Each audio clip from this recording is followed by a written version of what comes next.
Prenons nos Bibles dans Luc au chapitre 15. Luc au chapitre 15. Et le thème, c'est tiré de la parabole de Jésus dans Luc 15, à partir du verset 11. Reviens à ton Père céleste. Reviens à ton Père céleste.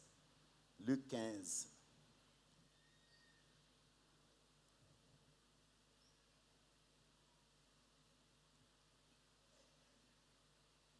Nous lisons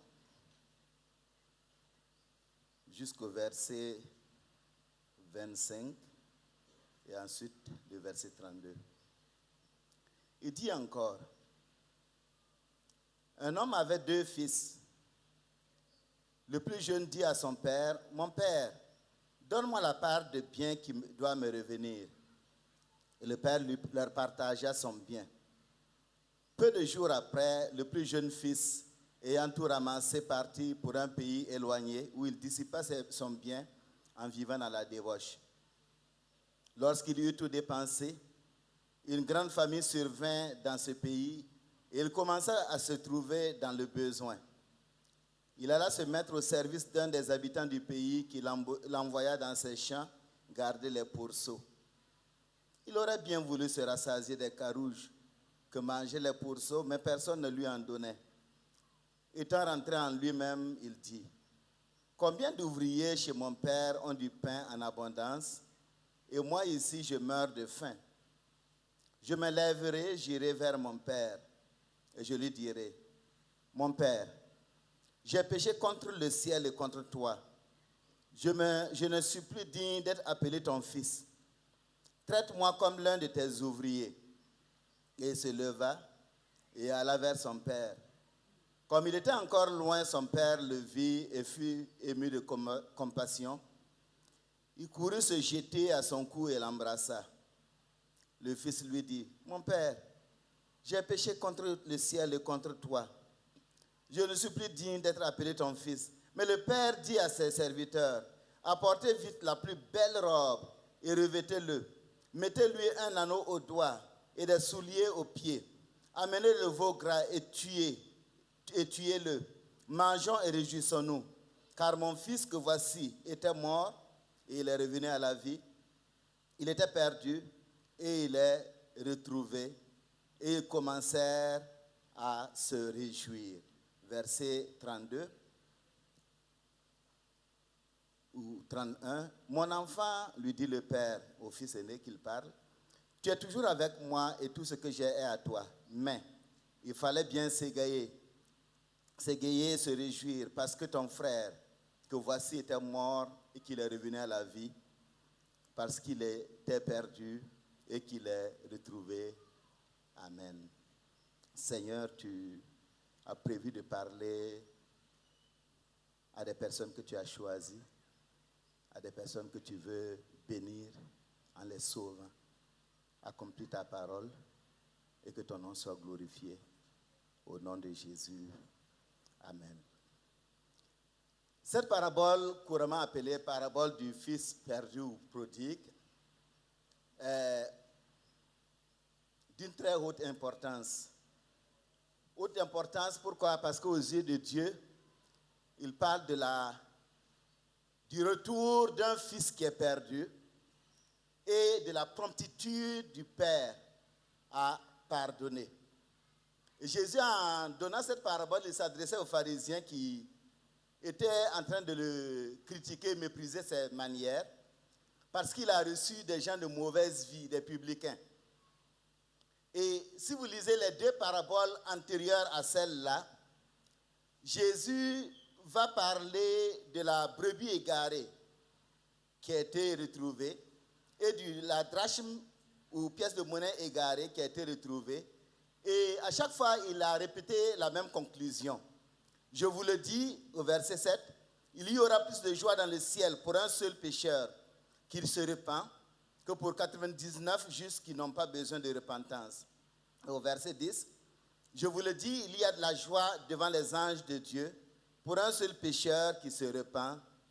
Et Jésus va donc donner la parabole du fils perdu. Il voulait que les scribes comprennent que lorsqu'une personne est perdue aux yeux de Dieu, alors lorsque le Seigneur retrouve cette personne-là, il y a une grande joie dans le ciel.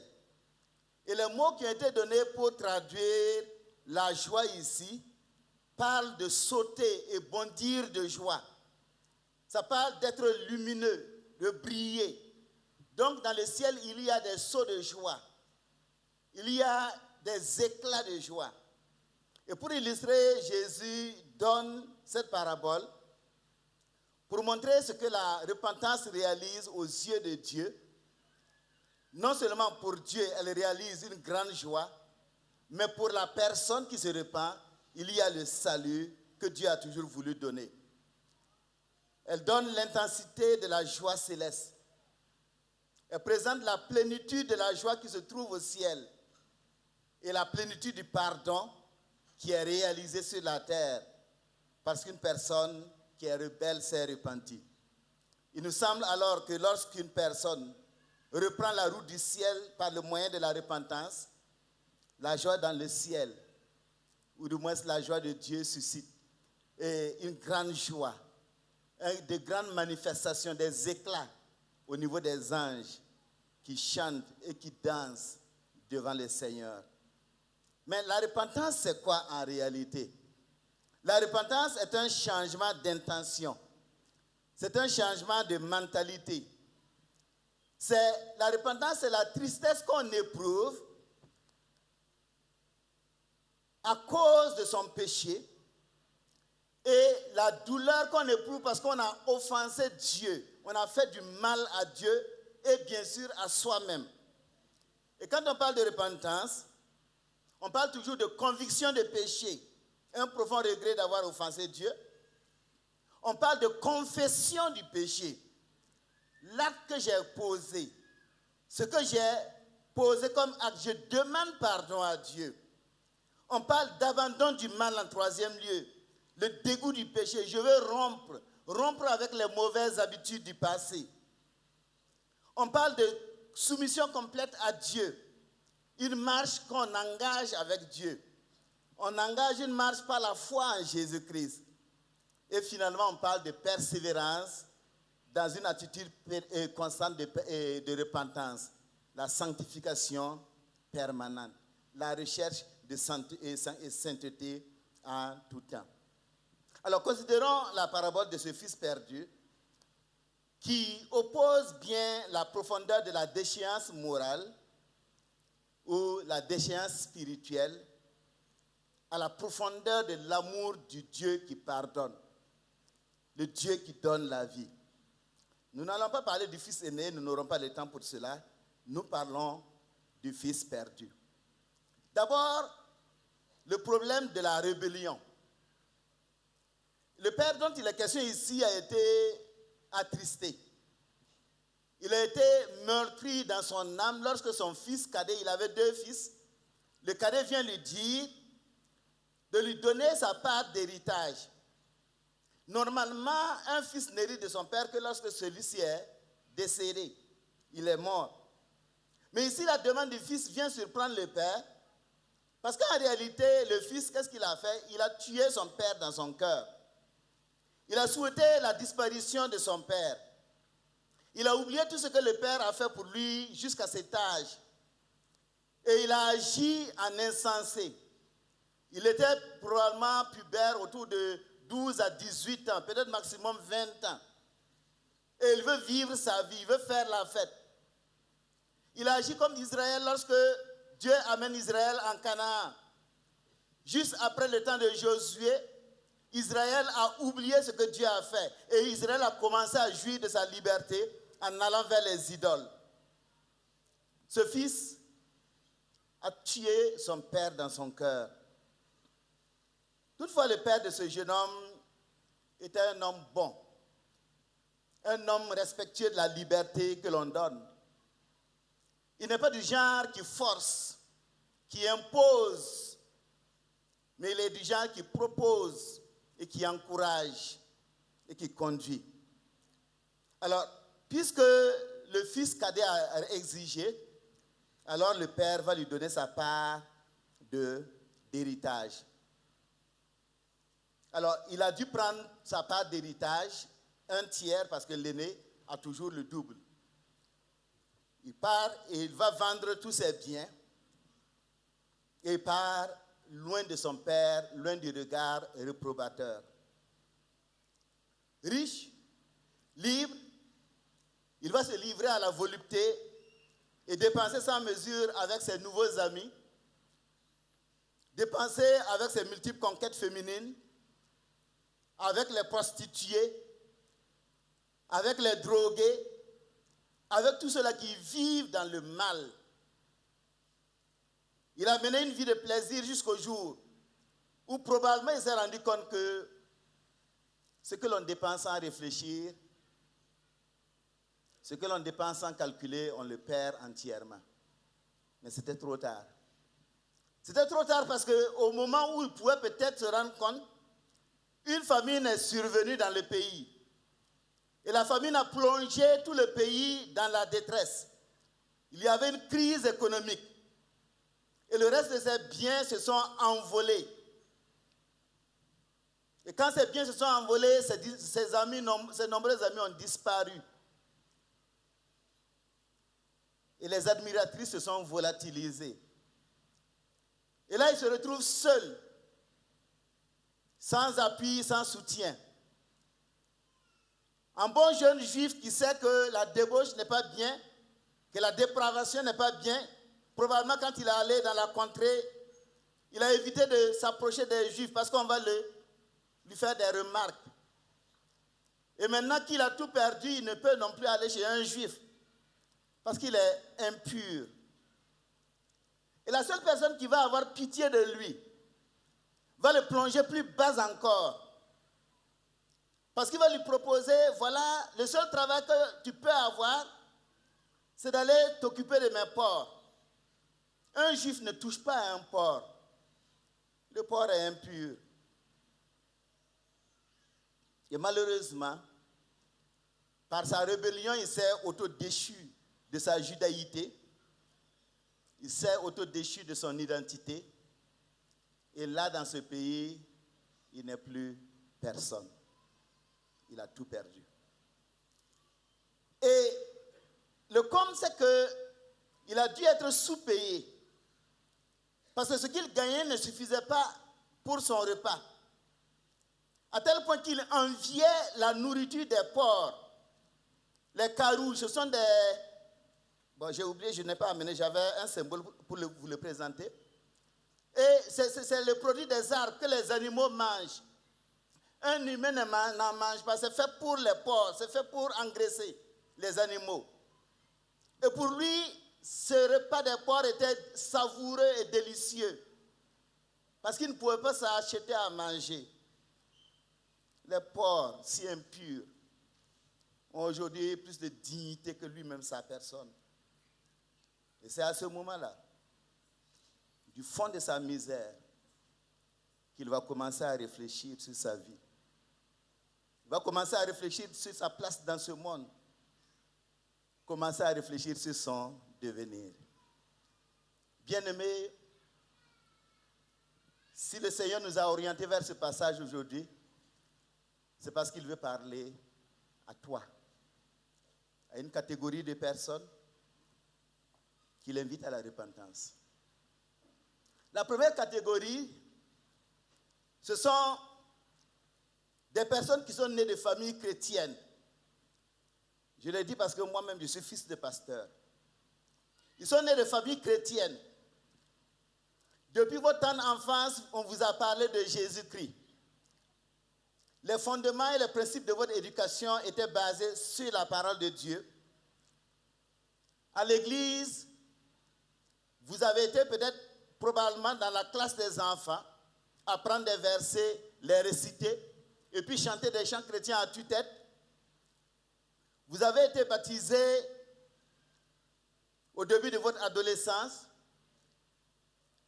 mais il s'est trouvé que vous avez rencontré d'autres amis. Des amis qui vous ont fait voir autre chose. et qui vous ont incité à goûter aux choses du monde. Et lorsque vous avez goûté à ces choses, vous y avez pris plaisir. Et maintenant, venir à l'église est devenu un gros fardeau.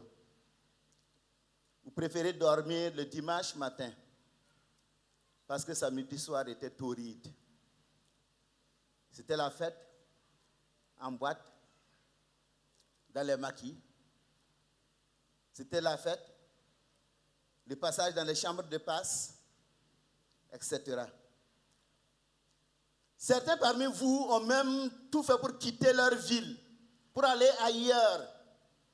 Parce qu'ailleurs, on n'a pas le regard des parents, on n'a pas le regard de ceux qui vous connaissent. Pour pouvoir pécher, commettre le péché. Vous faites tout pour tuer Dieu dans votre cœur. Et vous le tuez par la boisson, la drogue, le sexe. Mais la voix de Dieu continue de vous poursuivre dans votre conscience. Dieu est en train de vous parler. Et Dieu te parle aujourd'hui. Certains d'entre vous viennent à l'église pour éviter le proche des parents. Et puisque vous vous sentez obligé, lorsque vous venez, c'est pour, peut-être pour des filles, pour des garçons, pour nouer des rendez-vous, ou bien pour faire le bilan de ce que vous avez fait dans la semaine avec des amis. La vie de volupté a créé malheureusement des problèmes pour certains d'entre vous. Parce qu'après avoir vendu vos corps et vos vies, après les avoir vendus au vent, vous êtes plein de regrets aujourd'hui. Et tout semble perdu. Malheureusement, l'échec de l'un n'a pas instruit l'autre. Et tu as vu que ton ami, l'autre, a échoué, a eu des problèmes, mais ça ne t'instruit pas pour que tu changes. Et malheureusement, donc, tu vas suivre la même voie. S'il a échoué, toi aussi tu vas échouer. Même si ça semble aller aujourd'hui, demain ça ira mal. Parce que c'est la règle, comme ça. Toute vie dépensée dans le monde sans Christ, sans penser au lendemain, se perd. Et elle coûte cher après. Le second groupe est composé d'hommes et de femmes qui sont venus se convertir. Ils ne sont pas nés de famille chrétienne, mais ils se sont convertis un jour. Et puis au début, vous étiez fervents dans le Seigneur. Et Dieu vous a béni au niveau social.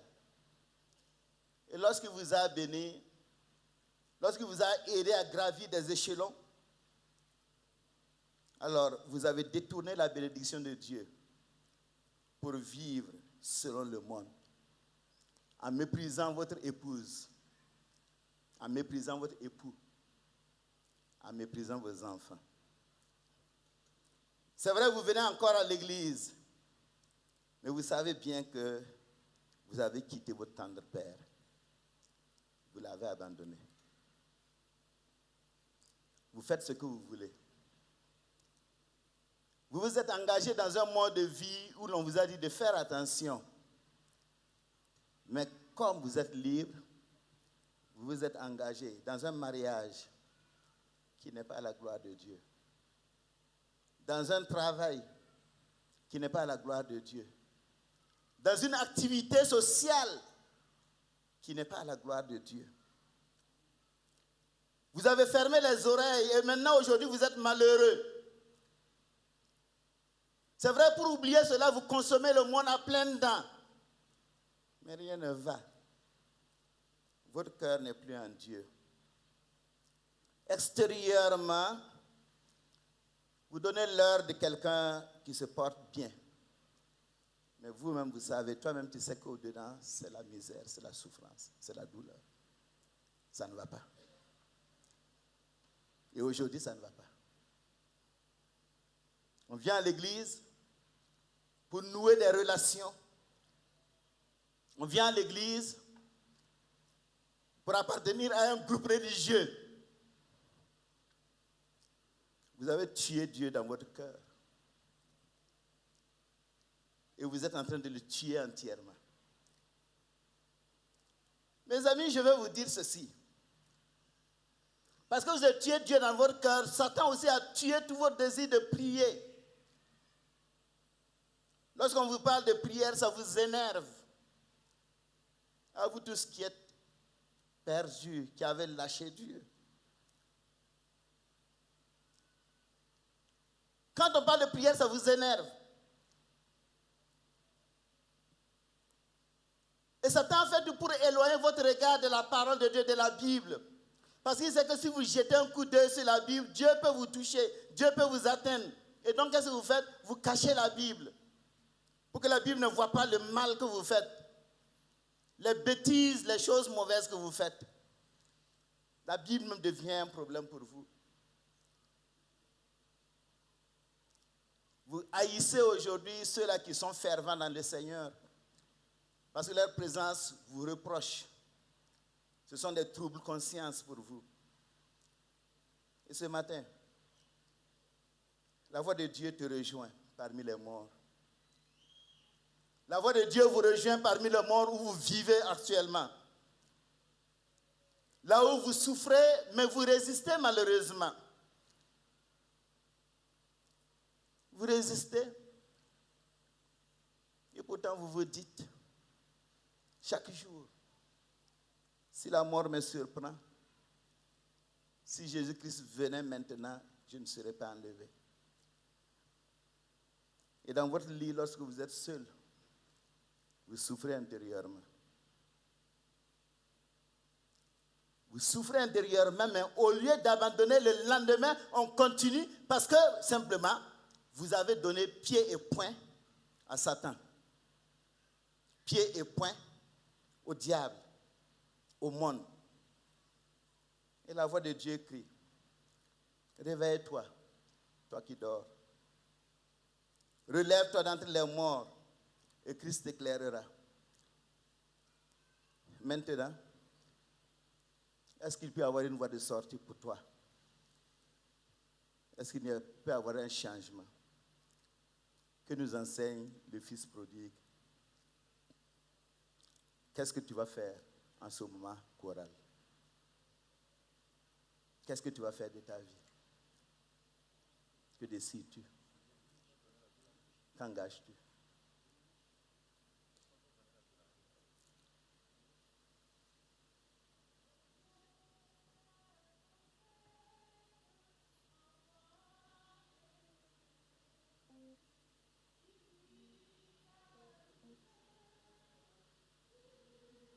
Augmentez le son, s'il vous plaît.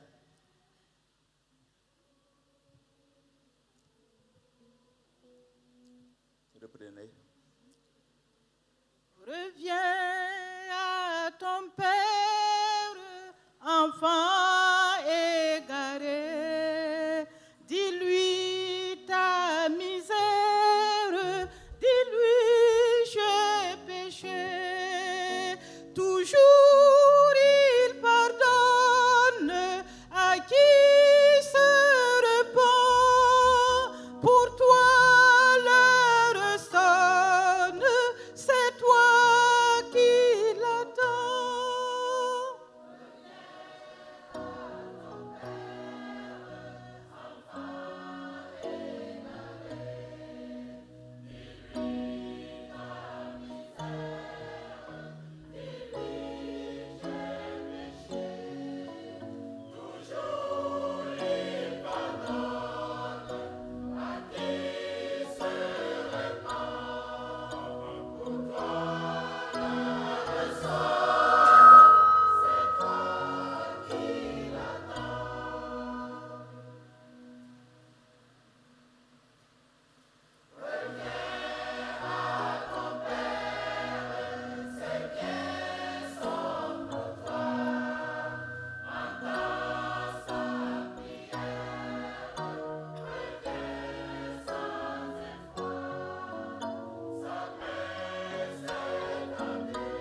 Le fils perdu a commencé à réfléchir.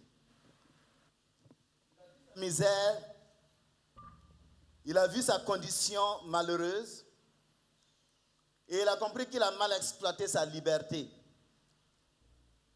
Il avait de la liberté d'agir, de penser, de parler, mais il n'aurait pas dû demander sa part d'héritage.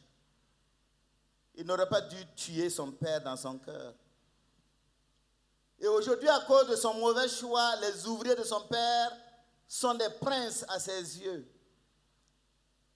Et étant donc rentré en lui-même, il va décider, je me lèverai, j'irai vers mon père, je lui dirai, mon père, j'ai péché contre le ciel et contre toi. Je ne suis plus digne d'être appelé ton fils. Traite-moi comme l'un de tes mercenaires, comme l'un de tes ouvriers. Et il avait raison, il n'était plus digne d'être appelé le fils de son père. Parce qu'il avait tué son père. Maintenant, dans sa misère, la seule chose qui compte pour lui, c'est que le père daigne l'accepter tout simplement comme ouvrier. Le péché qu'il a commis, c'était contre Dieu et aussi contre son père. Il choisit donc la chose la plus simple et la plus normale, la plus sage. Il se repent. Alors, toi mon frère, toi ma soeur, est-ce que tu vas continuer de tuer Dieu dans ton cœur comme ça? Est-ce que tu vas continuer de fuir comme tu fuis en ce moment? Le monde n'est pas un lieu sûr. Le monde n'est pas une solution durable à ta vie. Alors, qu'est-ce que tu vas faire de ta vie aujourd'hui? Qu'est-ce que tu vas faire de ta vie demain? Est-ce que ce n'est pas le temps de penser à devenir quelque chose de bien? On a chanté des chants d'adoration ce matin. Est-ce que tu ne peux pas changer pour entrer dans cette adoration pour que les anges même entendent ta voix? Ceux qui t'ont dévancé sur ce chemin ont mal fini. Parce que le chemin que tu as emprunté, c'est le chemin de la perdition. C'est le chemin de l'enfer. L'enfer déjà sur la terre, mais l'enfer éternel demain. Est-ce qu'il n'est pas temps pour toi de t'arrêter? De repentir? Qu'est-ce que tu choisis de faire? Le fils perdu, cet homme dont Jésus a parlé, ce jeune homme, a décidé la meilleure des choses, la repentance. Après la rébellion, il a réfléchi. Après la réflexion, il a compris, il faut se repentir. Et il est allé, il s'est levé promptement. Parce que décider de se repentir, c'est une chose, mais engager la procédure, c'est une autre. Et ce jeune homme a engagé la procédure. Il s'est engagé, il s'est levé pour aller vers son père. Mais ce qu'il ne savait pas, c'est que depuis sa fuite, depuis qu'il avait quitté le domicile, le père était dans l'attente. Il n'a pas cessé de l'aimer. Il a espéré qu'il le voie un jour revenir.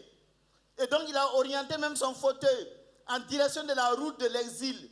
Parce qu'il espère qu'un jour son fils va revenir. Et puis un beau jour, il voit une silhouette. Il voit une ombre.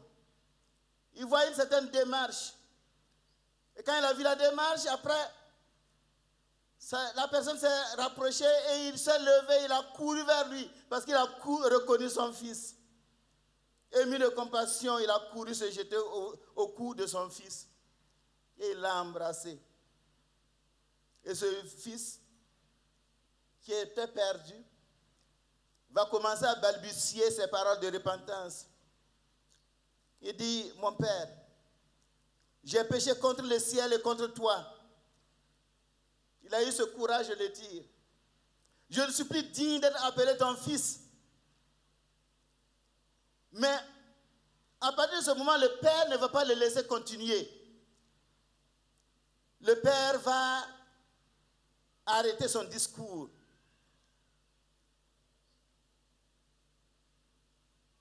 et il va le recevoir. Et ce fils, il se rend compte que mon fils a reconnu son péché envers Dieu et envers moi. Et aussitôt, il va dire à ses serviteurs, apportez vite la plus belle robe. Il l'a revêtée. Mettez-lui un anneau au doigt et des souliers aux pieds. Amenez de veau gras et tuez-le, mangeons et réjouissons-nous. Car mon fils que voici était mort et il est revenu à la vie. Il était perdu et il est retrouvé. Et ils commencèrent à se réjouir. Alors pourquoi la robe? La robe parce que c'est ce qui est réservé aux invités d'honneur. Et en donnant cette robe spéciale, c'est pour dire que désormais, tu es encore mon fils. L'anneau au doigt, c'est un symbole d'autorité. Avec l'anneau, il peut parapher les documents de la famille. Il fait partie de ceux-là qui décident pour la famille. Les souliers aux pieds, les esclaves généralement n'avaient pas de chaussures. C'est les hommes bien qui ont des chaussures. Donc des souliers pour qu'ils les portent, afin de montrer, pour montrer qu'il n'est plus comme un ouvrier. Il n'est pas un ouvrier, mais il est un fils normal. Le veau gras. Dans la tradition, le veau gras, c'est pour un signe de réconciliation. Quand la réconciliation est faite, quand l'alliance est établie, on tue un animal et on mange ensemble. Et ce que Dieu a fait avec Abraham, et ce qu'il a fait avec Moïse et les anciens sur le Sinaï, c'est ce que Jésus fait avec nous, qu'il a fait avec nous ce matin, par la Sainte Seine. Et c'est à cause de cela aussi que dans 1 Corinthiens 5, verset 11, Paul dit de ne pas manger avec ceux-là qui vivent dans le désordre. Pourquoi? Parce que manger avec telle personne, c'est communier avec elle. Donc, le fils repentant a gracieusement reçu ce qu'il ne pouvait pas espérer. Il a reçu ce qu'il ne pouvait pas avoir. Et la repentance a tout effacé. Ça a effacé tout son passé, comme si le passé avait cessé d'exister. Il est devenu un fils normal. Il est devenu, comme la chorale a chanté, un fils de roi. Mon frère, ma soeur, tu t'es éloigné. Mais l'homme qui se tient devant toi aussi s'était éloigné. J'ai fait la même expérience. Mais ça ne sert à rien. Ça ne sert à rien. Quand je suis venu au collège protestant en 1975, je vivais selon Dieu.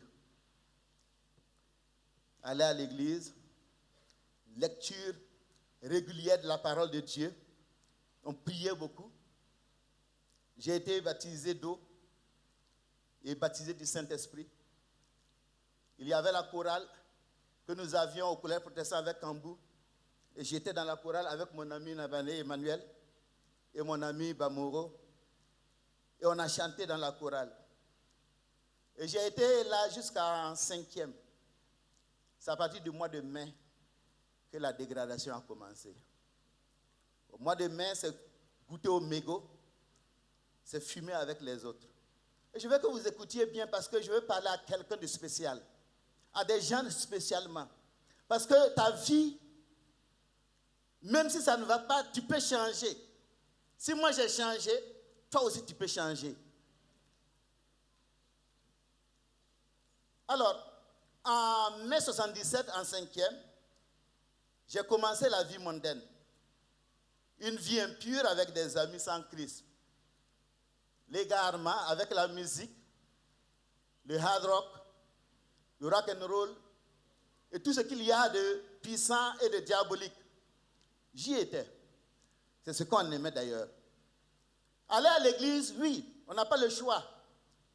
Pour ne pas être reproché par les frères, alors il fallait aller à l'église. Mais je partais seulement. Comme toi aussi tu viens seulement.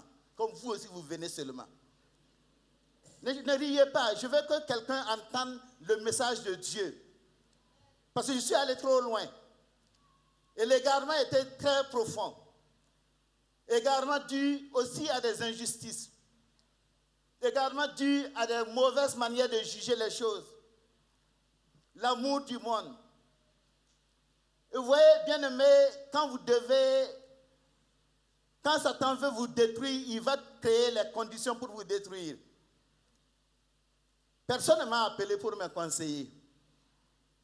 Mais je me rappelle à notre quatrième, au début de la quatrième, la manière de résoudre mon problème. Bon, mon ami Navané était rebelle comme moi, mais il n'était pas mauvais comme moi. Mais on nous a fait un conseil de discipline et on nous a assis en cercle et on nous a chassés de la chorale. On était tous les trois. Ce n'est pas la bonne manière. Parce qu'il n'y a personne qui nous a aidés, qui nous a donné des conseils. Je n'accuse pas, mais c'est pour dire qu'il y a quelqu'un aussi qui a vécu cette situation et qui s'est rebellé à cause de cette situation aujourd'hui. Et je me rappelle, en quatrième toujours, on a fait une prophétie spéciale contre moi, renverser des bancs contre moi pour dire que, mais on pouvait venir me dire simplement ce que tu fais n'est pas bien, mais on fait des trucs bizarres. Ça rebelle davantage. Ça égare davantage. Au second cycle, je suis allé plus loin. La sœur Fatih est là, tous me connaissent. Et mon ami Bayala qui me connaît à 90-95% toute ma vie. Je suis allé plus loin. Et j'étais arrivé au stade où je crois que, et je disais à mes amis, l'enfer, c'est vrai, même s'il existe, personne n'ira en enfer parce que Dieu est amour. Il veut seulement diminuer les péchés, mais il ne va pas envoyer quelqu'un en enfer. Ça, je l'ai dit et je l'ai cru. À l'université, c'est allé encore plus grave. La descente aux enfers. Une vie de péché, une vie de débauche, une vie totalement impure. Vous savez, bien-aimés, le diable sait créer les conditions pour vous détruire. Et c'est ce qu'il a créé pour toi aussi te détruire. Alors, en 85, parce que mon égarement c'est de 77 à 85, à 85, quelque chose s'est fait. Un jour au mois de septembre, alors que j'étais au plus bas, c'est-à-dire j'étais dans l'état de péché le plus prononcé, un ami, Philippe Comporé, m'a dit, est-ce que tu ne vas pas te rattacher à Dieu maintenant? Est-ce que tu ne vas pas arrêter avec ça? Et sa parole, ce qu'il a dit seulement, cette petite phrase m'a touché au tréfonds. Elle m'a pénétré. Et j'ai réalisé que je suis allé trop loin. À cause des rébellions, à cause de la maladresse de certaines personnes, mais aussi à cause de l'amour du monde, l'engagement pour le monde. J'étais touché au tréfonds. Et bien aimé, la grâce de Dieu pour moi, c'est que, c'est vrai, je ne savais plus prier. Quand on abandonne Dieu, on ne sait plus prier. Mais quand il a dit cela, j'ai balbutié des paroles à Dieu. J'ai dit à Jésus, si tu veux que je revienne, il faut que toi-même tu changes mes relations. Il faut que toi-même tu changes mes relations. Ça a été mal dit, mais ça a été dit. Et le dimanche, je suis sorti de cette église, l'église centrale ici. Et Dieu a fait un signe à la sortie. Ça, je dis, si c'est Dieu, donc ça veut dire quelque chose. J'ai salué la personne. Parce qu'il faut quitter carrément les relations avec les gens du monde. Il faut maintenant aller avec des gens qui sont de l'église. Et je suis arrivé à la maison, j'ai dit à Dieu encore, si tu veux que moi je puisse changer, il faut que tu changes mes relations. Dimanche prochain, la même personne, le même signe. Alors j'ai compris. Et vous savez ce que Dieu a fait? Quand j'ai compris cela et que tout était engagé maintenant pour que mes relations changent, le lendemain, en tout cas le lendemain ou le jour suivant, je suis allé acheter une Bible neuve à la librairie ici. J'ai acheté une Bible. Et dès ce moment, j'ai commencé à lire la Bible. Dès ce moment, je me suis attaché à la Bible. Et la parole de Dieu me parlait. Parce que j'ai compris une chose, c'est que Dieu entend la prière. Et lorsqu'il l'entend parler, il l'écoute clairement, il tend l'oreille et il l'écoute. Et quand il l'écoute, il l'exauce. Ça, j'ai compris ça depuis 85. C'est pas pour rien que je vous parle souvent des choses où certains ne comprennent pas. Et j'ai commencé ma vie avec Dieu. Je me suis repenti immédiatement. Quelques mois après, j'ai acheté des livres sur la prière, sur la direction divine, sur le conseil de Dieu. Et je me suis mis à approfondir ma méditation de la parole de Dieu. Mais se séparer du monde n'est pas une chose facile. Il fallait que je prenne toutes mes cassettes, plus de 80 et 70 cassettes, près de 80 cassettes, je les ai ramassées toutes, à les jeter dans un puits perdu. Parce que tant que cette musique est avec moi, je ne pourrai pas m'en sortir. Et toi aussi, tu dois faire la même chose. Tant qu'elle est avec moi, je ne pourrai pas m'en sortir. Si tu gardes des choses porno avec toi, tu ne pourras pas t'en sortir. Absolument pas. Si la drogue est dans ta maison, tu ne pourras pas t'en sortir. Et je les ai jetés. Et il a fallu que je coupe avec mes relations. Les amis avec lesquels on faisait le bilan à l'université, ben, il y avait un témoin. Mais il fallait que j'arrête tout cela. On me trouvait bizarre, mais il fallait que je sois bizarre pour aller au ciel. Parce qu'autrement, je ne pouvais pas couper. Et je me suis engagé dans la prière ici.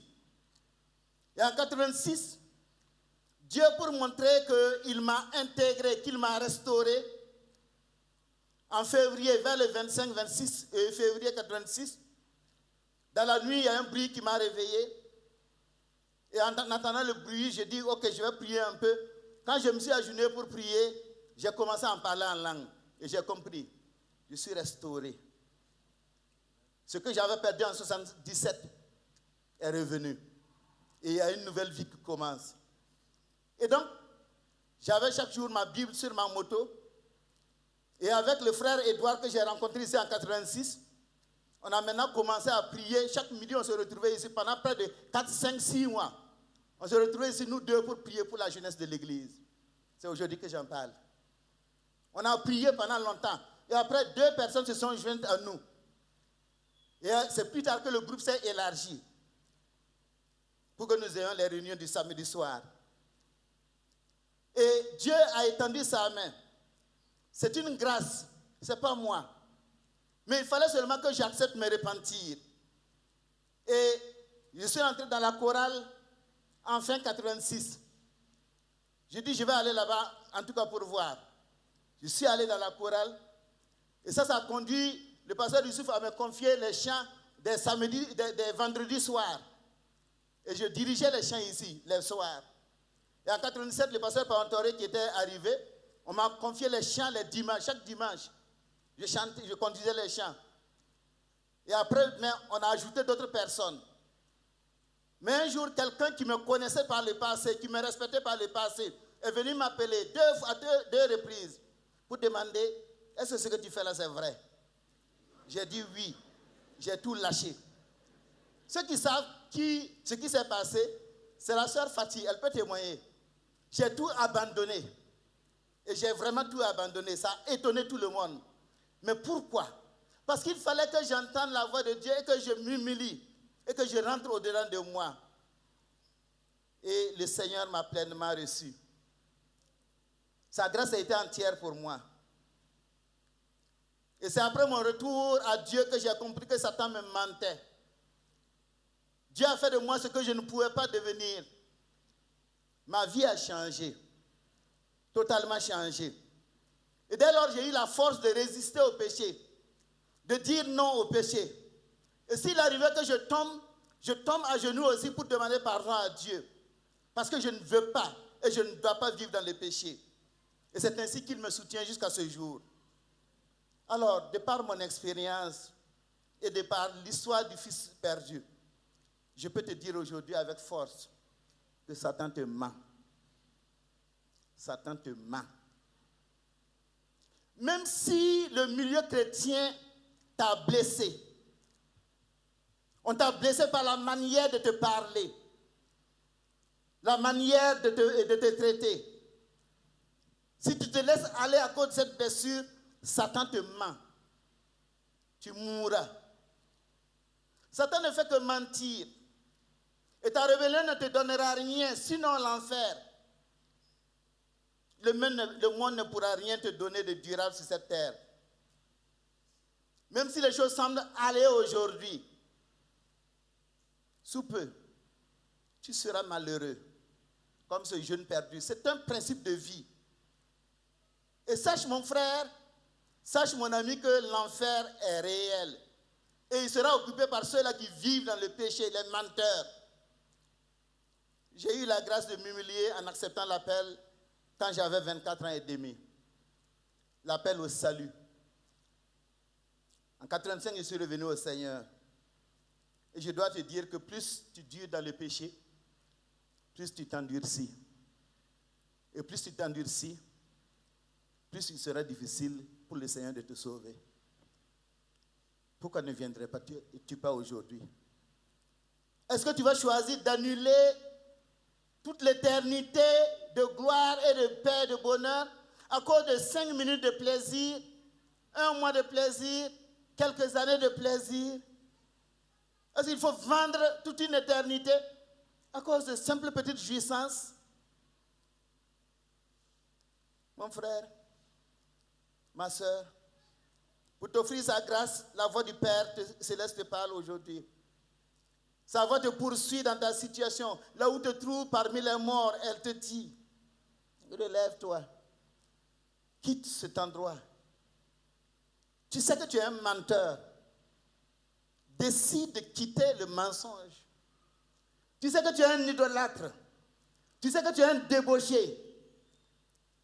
Tu sais que ta vie, là, à l'instant même, si Jésus vient, tu ne monteras pas au ciel. Et si tu meurs, tu n'iras pas au ciel. Et le Seigneur te parle maintenant. Il te parle à toi qui es égaré. Enfant de Dieu égaré. Hypocrite. Il te parle. Pourquoi il te parle? Parce qu'il veut te recevoir. Il veut effacer tout ce noir passé. Il a effacé pour moi. Il a effacé pour le fils perdu. Il veut l'effacer pour toi aussi. Est-ce que ce n'est pas maintenant de dire, oui, je vais venir vers toi? Parce qu'il y a une robe qui est prête pour toi. Pour que tu t'asseyes avec ceux-là qui sont dignes. C'est ceux-là qui sont dignes qui vont manger avec Dieu. Il y a un anneau qui est prêt pour toi. Pour que tu puisses avoir l'autorité, la force pour vaincre les tentations, vaincre le péché, vaincre Satan, les démons. Il y a des souliers qui sont prêts pour toi. Pour que tu ne marches pas sur un sol où les scorpions, les serpents de Satan peuvent te mordre. Vous ne pouvez rien, serpent. Pour ceux-là qui marchent avec les souliers du Seigneur, vous ne pourrez rien. Et enfin pour toi, il y a un veau gras qui est prêt. Dieu veut faire la fête et ta repentance va provoquer une grande fête au ciel. Et quand Dieu se réjouit à cause de ta repentance, il y a des résultats sur ta vie, dans ta vie aujourd'hui. Reviens à ton Père céleste. C'est toi qui l'attends. Baissons la tête devant le Seigneur. Et maintenant, je vais appeler. Toi qui sais que ta situation, si tu ne te repens pas aujourd'hui, c'est mauvais. Le Seigneur t'appelle. Est-ce que tu peux venir? Il t'attend. Son amour qui s'est exprimé pour moi, son amour veut s'exprimer pour toi aussi. Le changement qu'il a réalisé en moi, il veut réaliser le même changement pour toi aussi. Où es-tu? Le Seigneur t'attend. Est-ce que tu vas venir? Est-ce que tu vas venir te repentir devant le Seigneur? Changer de décision. J'invite à venir simplement. Je ne veux pas dire de lever la main. Venez tout simplement. Viens tout simplement parce que le Saint-Esprit est en train de te parler en ce moment. Ne t'endurcis pas. Ne t'endurcis pas. Ne dis pas demain. À chaque jour suffit sa peine. Viens, le Seigneur t'attend. Pendant qu'on joue, reviens à ton Père au piano. Viens. Le Seigneur t'attend. C'est le temps. Ne regarde pas aux hommes. Ne regarde pas aux gens. Ton souci en ce moment, c'est pouvoir être en communion avec Dieu. Quitter ce monde perdu. Quitter cette vie de désordre. quitter cette vie de mensonge. J'ai vécu ainsi. Et quand il a appelé, il a décidé de me parler. Il a fallu que je vienne. Il a fallu que j'accepte. Viens maintenant. Viens maintenant. Viens maintenant. Alléluia.